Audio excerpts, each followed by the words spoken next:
trials. So the first one we'll talk about is our small red bean trial. There was one pink bean in this trial as well. We had 10 entries. 4 of these were commercial and 6 were experimental. Yields, Tuscola was at 33.5, and then we were a little bit lower in here on Sanilac in comparison to our black and navy bean trials.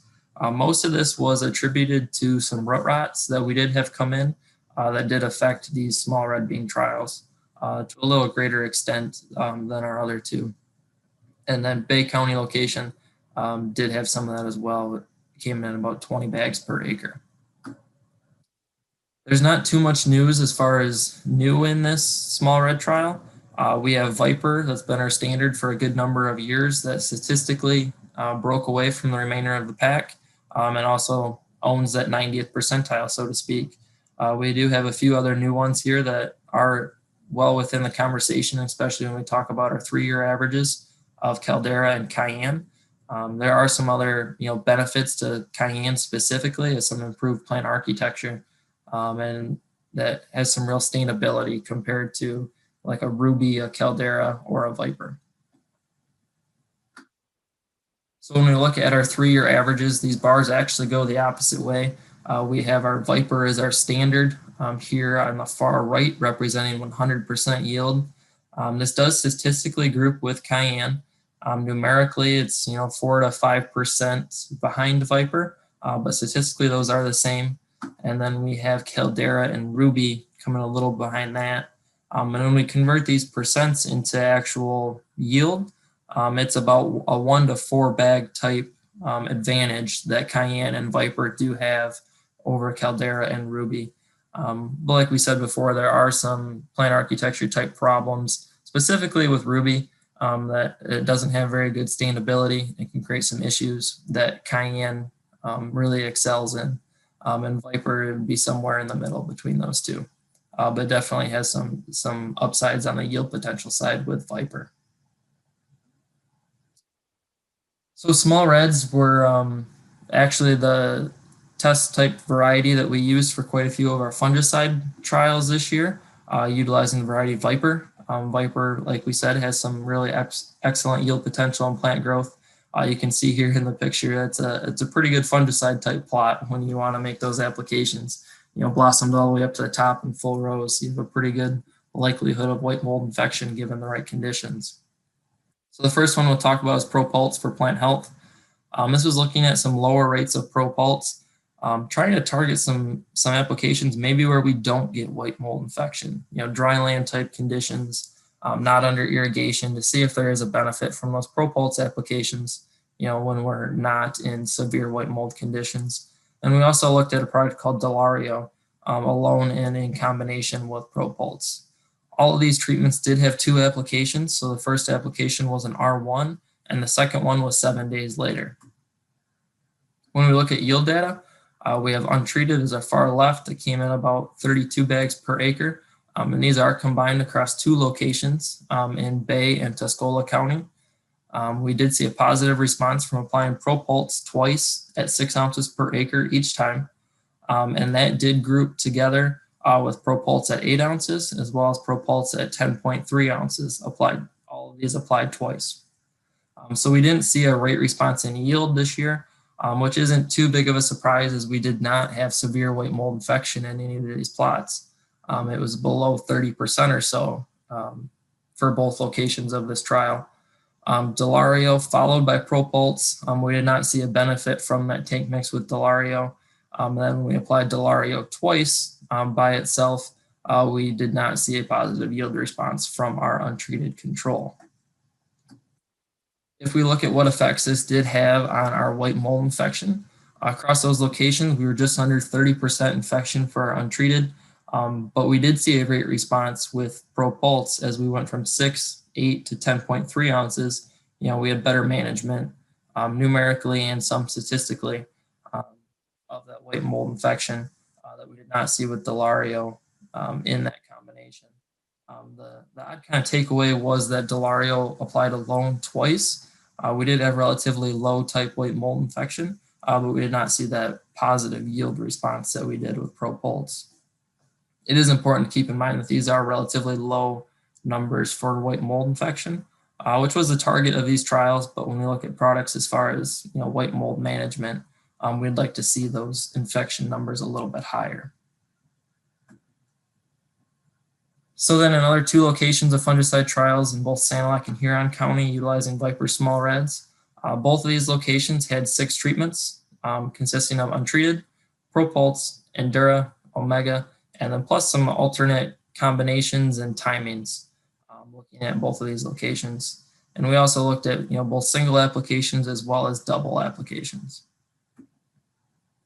So in Sanilac, we primarily focused on 2 application programs. First treatment untreated right at 30 bags. And then we moved up a little bit from that Propulse applied twice at 10.3 ounces per acre. Even without very much white mold infection in this plot, if any, there was a slight benefit from that fungicide application. When we compared that to Propulse applied one time, but a little bit later, we did not see that benefit response.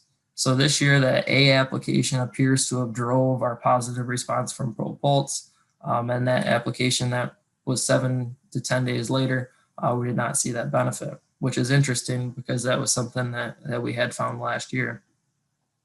The combination of Propulse followed by Endura did group with it 2 applications of Propulse, as well did Endura applied twice alone without that take mix with Propulse.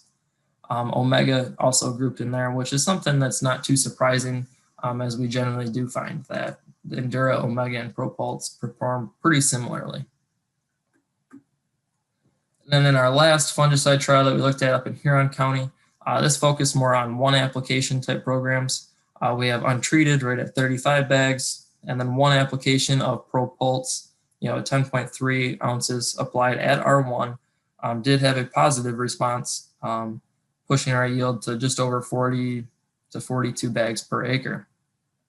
We also looked at Propulse followed by Endura, and then that late application on Propulse again, just that 7 to 10 days later, and not making that early application, all 3 did group together statistically. So this is something we're going to keep working on as far as the timing of those applications. We're hoping next year to have some different types of crop moisture sensors in the canopy to see if that can give us an indication of when earlier is better, possibly when later is better, but something we're not going to give up on anytime soon. Are there any questions on small reds before we move on? Hey Scott, this is Dan. On the Caldera, you see the maturity in that Caldera a little bit longer than the Viper and the Cayenne. I know we had a strip trial. We never ended up look like it was about 4 to 5 days longer than the Viper and the Cayenne. Yeah, that's a great question, Dan. So Caldera can hang on a little bit. We have it, rated very comparable with Viper and Cayenne in the tables. The issue I can see with it is it can tend to lose that structure. And sometimes when things do that, they just don't want to dry. They have a tough time, really drying out and maturing like they should once they kind of lay down and pick up some of that moisture. So I don't know if that's kind of a confounding factor with Caldera or not, but it can tend to get a pretty big frame on it and stretch that maturity a little bit longer at times. Scott, yeah, Ross. I think I shared with. Go ahead, Ross. No, go. Please finish. I just want. I know I talked to you. Think a little bit about the Scott and the Cayenne. And I think Neil can maybe back me up on this a little bit. When we planted the Cayenne compared to the Viper, it seemed like we've seen a little bit more of the growing out of the seed coat on the Cayenne than we've seen any other varieties of small reds this year. And I don't know if anybody else out there that's on this has seen that at all. Yeah, those are great comments, Dan. And I appreciate you did share those with me, that there's, a concern with Cayenne that it can have that issue of, growing out of its seed coat. And definitely something we want to keep an eye on with it. And if anybody else has, experienced some issues with that, we'd love to hear about it. Yeah, Scott, Neil here. Personally, that's what I planted, and I did have 2 to 5% growth out of skin. It was very noticeable. Yeah.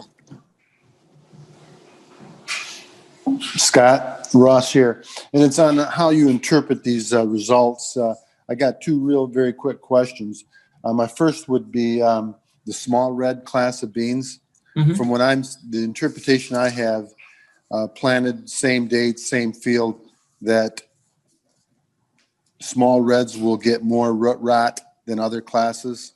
Is that my thoughts correct?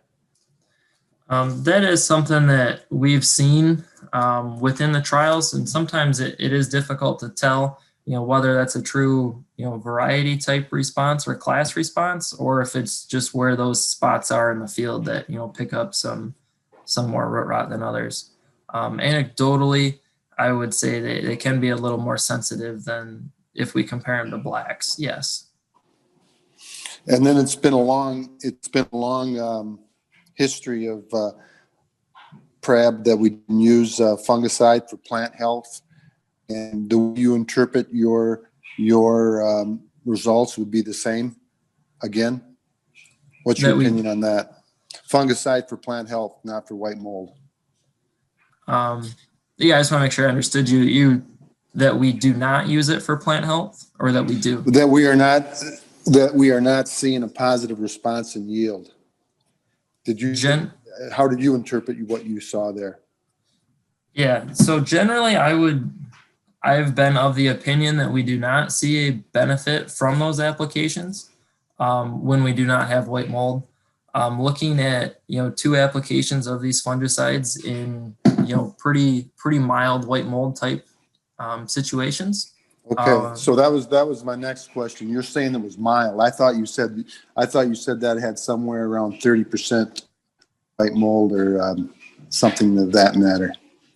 Yes. That field. Yep. If we look at our, untreated, we were at, about 27% infection, which I guess I would call, relatively mild. This is where we don't have pods on the ground. Things didn't lodge. If you look at the plants, you can tell they were infected, but they made it to harvest and they made it, into the combine. Where we get into severe stuff with at least with fungicide testing, we could see our checks at 90 to 100% type infection.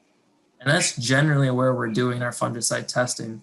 And that's how this was a little bit different, because both of these were, one location was at Terry Schindler's in dryland, 20-inch rows vipers.